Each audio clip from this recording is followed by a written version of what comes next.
1962 മുതൽ 2019 വരെയുള്ള തെരഞ്ഞെടുപ്പുകളിൽ കൂടുതൽ തവണയും ജനഹിതം UDF-ന് അനുകൂലമായിരുന്നു. ഇടതുപക്ഷത്തിനൊപ്പം നിന്നപ്പോഴും തൊട്ടടുത്ത വർഷം തിരിച്ചുപിടിക്കാൻ UDF-ന് കഴിഞ്ഞിട്ടുമുണ്ട്.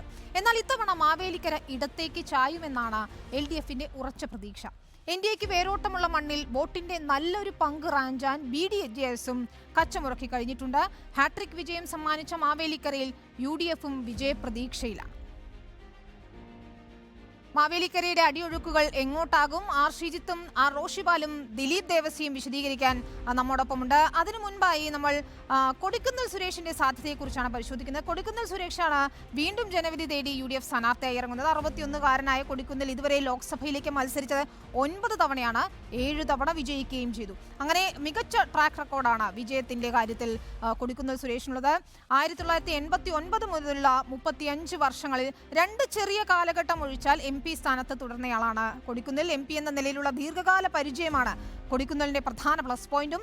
മണ്ഡലം മുഴുവൻ അറിയാമെന്നതും വോട്ടർമാർക്ക് മുഴുവൻ അറിയാമെന്ന മെച്ചവും കൊടിക്കുന്നിലുണ്ട്. കൂടാതെ NSS നേതൃത്വവുമായും ചങ്ങനാശ്ശേരി രൂപതയുമായും മറ്റ് ക്രൈസ്തവ സംഘടനകളുമായൊക്കെ കൊടിക്കുന്നിലിനുള്ള ബന്ധവും വോട്ടിൽ സ്വാധീനിക്കുമെന്ന പ്രതീക്ഷയാണ് കോൺഗ്രസിനുള്ളത്.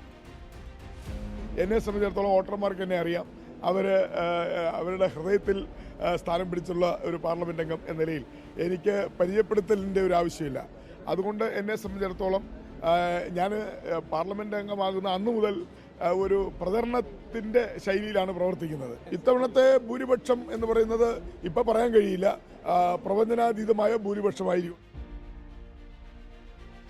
ആർ റോഷിപാലുണ്ട്. റോഷിപാൽ, തന്നെ പരിചയപ്പെടുത്തേണ്ട ആവശ്യമില്ല മണ്ഡലത്തിന് എന്ന ഉറച്ച ആത്മവിശ്വാസമുണ്ട് കൊടിക്കുന്നിലിനെ സംബന്ധിച്ചിടത്തോളം. പക്ഷേ ഇത്തവണ അത്ര ഈസി ആയിരിക്കില്ല കാര്യങ്ങളെന്ന് കോൺഗ്രസിന്റെ ഇന്റേണൽ റിപ്പോർട്ടുകളിൽ തന്നെ പറയുന്നുണ്ട്. പക്ഷേ ഇപ്പോൾ പ്രചരണം ഏതാണ്ട് 2 ഘട്ടം കഴിഞ്ഞിരിക്കുന്നു. കൊടിക്കുന്നിലിന്റെ പ്രതീക്ഷകൾ എവിടം വരെയായി? എന്തൊക്കെ വിഷയങ്ങളാണ് അവിടെ മാവേലിക്കരയിൽ UDF ഉയർത്തുന്നത്?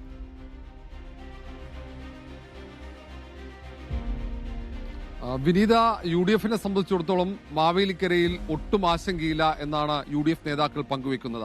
മാവേലിക്കരയിൽ കൊടിക്കുന്നിൽ സുരേഷ് എന്ന കോൺഗ്രസിന്റെ ഏറ്റവും മുതിർന്ന AICC പ്രവർത്തക സമിതിയിലെ പ്രത്യേക ക്ഷണിതാവും KPCCയുടെ വർക്കിംഗ് പ്രസിഡന്റ് കൂടിയാണ് കൊടിക്കുന്നിൽ സുരേഷ്. കൊടിക്കുന്നിൽ സുരേഷിന് മണ്ഡലത്തിലുള്ള സ്വാധീനം, വോട്ടർമാരുമായുള്ള ബന്ധം, കഴിഞ്ഞ ഓരോ വട്ടവും അദ്ദേഹം പാർലമെന്റിലേക്ക് മാവേലിക്കരയിൽ നിന്നും വിജയിച്ചെത്തുമ്പോൾ ആ മണ്ഡലവുമായി നിലനിർത്തിയിരുന്ന ആത്മബന്ധം തന്നെയാണ് ഈ തവണയും അനുകൂലമാവുക എന്ന് UDF ക്യാമ്പ് പ്രതീക്ഷിക്കുന്നുണ്ട്. ഏതായാലും വലിയ രീതിയിലുള്ള പ്രചാരണങ്ങൾ ആരംഭിച്ചു കഴിഞ്ഞു.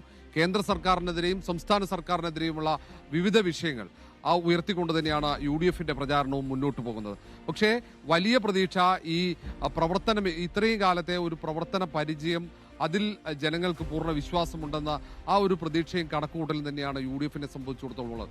ഈ മണ്ഡലത്തിന്റെ ചരിത്രം തന്നെ പരിശോധിക്കുമ്പോൾ അരനൂറ്റാണ്ടിനിടയിൽ 2 വട്ടം മാറ്റി നിർത്തിയാൽ എപ്പോഴും ഈ മണ്ഡലം UDF-നൊപ്പം നിന്നിരുന്നു എന്നതാണ്. അത് കോൺഗ്രസ് തന്നെയായിരുന്നു അവിടെ മണ്ഡലത്തിലെ MP. രമേശ് ചെന്നിത്തല അടക്കം പാർലമെന്റിലേക്ക് എത്തിയ ഒരു പ്രത്യേകത കൂടി മണ്ഡലത്തിനുണ്ട്. 3 ജില്ലകളായി കേന്ദ്രീകരിച്ചിരിക്കുന്ന മണ്ഡലത്തിൽ കോൺഗ്രസിന്റെ സംഘടനാ സംവിധാനം വളരെ ശക്തമാണ്. നിയമസഭാ മണ്ഡലങ്ങളിൽ ജയിച്ചു വന്നത് LDF ആണെങ്കിൽ പോലും അവിടെ പാർലമെന്റിൽ ഈ തവണയും കൊടിക്കുന്നിൽ സുരേഷ് UDF-ന് വേണ്ടി വിജയം കൈവരിക്കുമെന്ന പ്രതീക്ഷയാണ് ആദ്യ 2 റൗണ്ട് പ്രചരണം അവസാനിക്കുമ്പോൾ UDF ക്യാമ്പിലുള്ളത്. ഏതായാലും പ്രചരണം മുന്നോട്ട് പോകുമ്പോൾ ഈ കേന്ദ്ര സർക്കാരിനെതിരെ പ്രത്യേകിച്ച് വിവിധ വിഷയങ്ങൾ ഉയർത്തുമ്പോൾ ജനങ്ങൾ UDF-നൊപ്പം, വോട്ടർമാർ UDF-നൊപ്പം നിൽക്കുമെന്നും നേതാക്കൾ പറയുന്നു.